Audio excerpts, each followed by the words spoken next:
إن الحمد لله نحمده ونستعينه ونستغفره ونعوذ بالله من شرور أنفسنا ومن سيئات أعمالنا من يهده الله فلا مضل له ومن يضلل فلا هادي له أشهد أن لا إله إلا الله وحده لا شريك له وأشهد أن محمدا عبده ورسوله لا نبي ولا رسول بعده اللهم صل وسلم وبارك على حبيبنا وشفيعنا وقرة أعيننا سيدنا ومولانا محمد بن عبد الله وعلى آله وصحبه وموالاه ومن تبع هداه أما بعد فيا عباد الله أوصيكم نفسي وإياكم بتقوى الله وطاعته فقد فاز المتقون قال الله تعالى في محكم كتابه أعوذ بالله من الشيطان الرجيم بسم الله الرحمن الرحيم يا أيها الذين آمنوا اتقوا الله وقولوا قولا سديدا يصلح لكم أعمالكم ويغفر لكم ذنوبكم ومن يطع الله ورسوله فقد فاز فوزا عظيما ويقول يا أيها الذين آمنوا اتقوا الله ولتنظر نفس ما قدمت لغد واتقوا الله إن الله خبير بما تعملون صدق الله العظيم.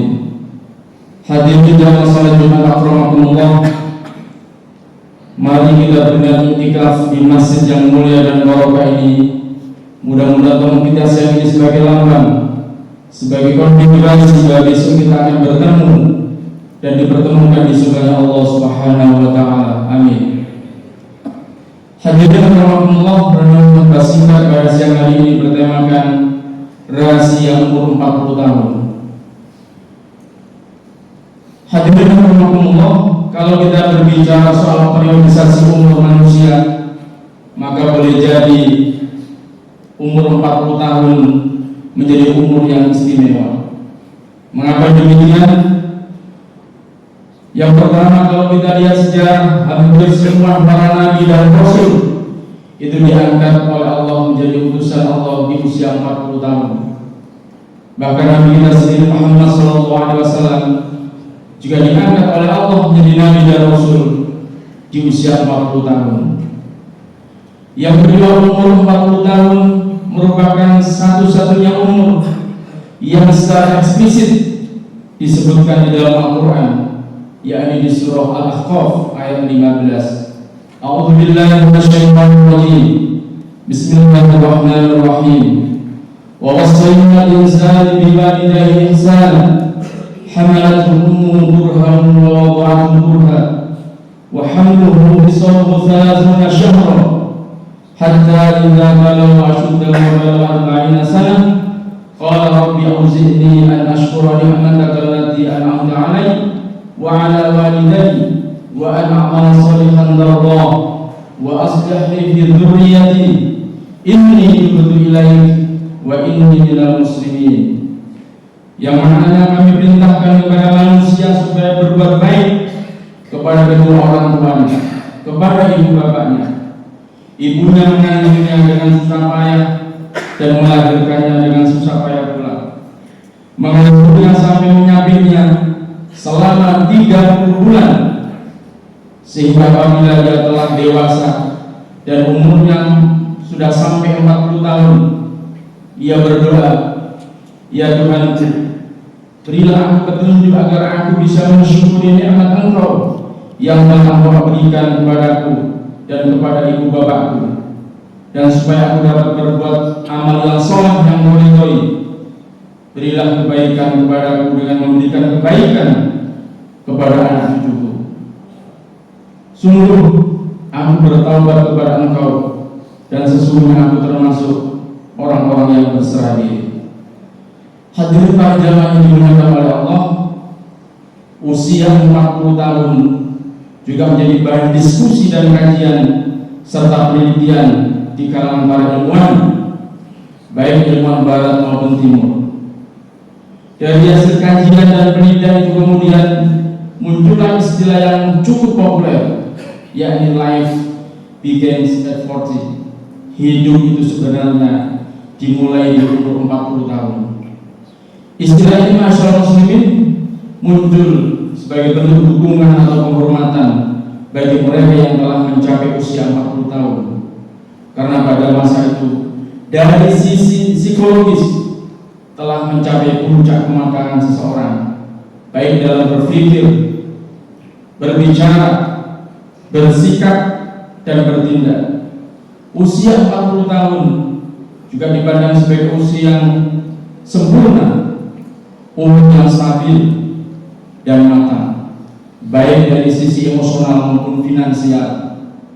Maka kalau ibaratkan sebuah pohon nasional muslimin, usia 40 tahun adalah usia ketika akar dan batang pohon telah begitu kuat dan kokoh.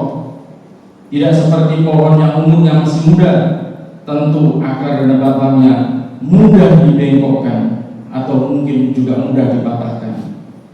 Para jamaah yang dimuliakan oleh Allah, penyebutan umur 40 tahun di surah Al-Kahf sebagai bentuk penghargaan bagi seseorang yang telah mencapai umur 40 tahun, sekaligus bentuk peringatan perjalanan hidupnya saat kembali nanti kepada Allah. Hadirin rahimakumullah, Hujjatul Islam Imam Al-Ghazali menyatakan bahwa usia 40 tahun adalah sebuah usia isyarat, usia pertanda. Jika di usia 40 tahun kebaikan seseorang lebih mendominasi, maka itu sebagai isyarat baik bagi kehidupan akhiratnya kelak. Sebaliknya, bila di usia 40 tahun keburukan, kemaksiatan lebih mendominasi, maka itu pertanda buruk untuk kehidupan akhiratnya kelak. Karena demikian muslimin, ya sudah menjadi kebiasaan, umumnya sulit akan dirubah, sudah menjadi karakter, menjadi tabiat yang cenderung bersifat tetap, yang sulit untuk dirubah. Karena itu masyarakat muslimin, bagi yang telah berusia 40 tahun atau lebih, maka perlu segera untuk melakukan muhasabah, perenungan secara mendalam, evaluasi diri secara menyeluruh atas perjalanan hidupnya, baik yang telah lampau maupun masa depannya. Apa sebenarnya tujuan hidup di dunia ini? Sudah cukupkah bekal yang akan kita bawa saat menghadap kematian yang sewaktu-waktu akan datang itu? Sudah dominankah amal solih kita? Ataukah malah sebaliknya, kejelekan dan keburukan ternyata masih banyak menghiasi sisi kehidupan kita? Maka masyaallah muslimin, pertanyaan-pertanyaan inilah yang harus kita jadikan sebagai bahan evaluasi di usia 40 tahun atau lebih. Tentu masyaallah muslimin, khutbah ini tidak hanya ditujukan di usia 40 tahun, tetapi bagi mereka yang sedang menapaki usia 40 tahun atau mau memasuki 40 tahun, lebih-lebih yang telah tinggal landas melebihi usia 40 tahun. Hadirin rahimakumullah, lalu apa sebenarnya yang harus dilakukan oleh orang ketika mencapai usia 40 tahun? Surah Al-Kahf ayat 15 yang saya mukadimahkan tadi telah memberikan petunjuk kepada kita semua apa yang harus kita lakukan di saat usia kita telah mencapai 40 tahun atau lebih.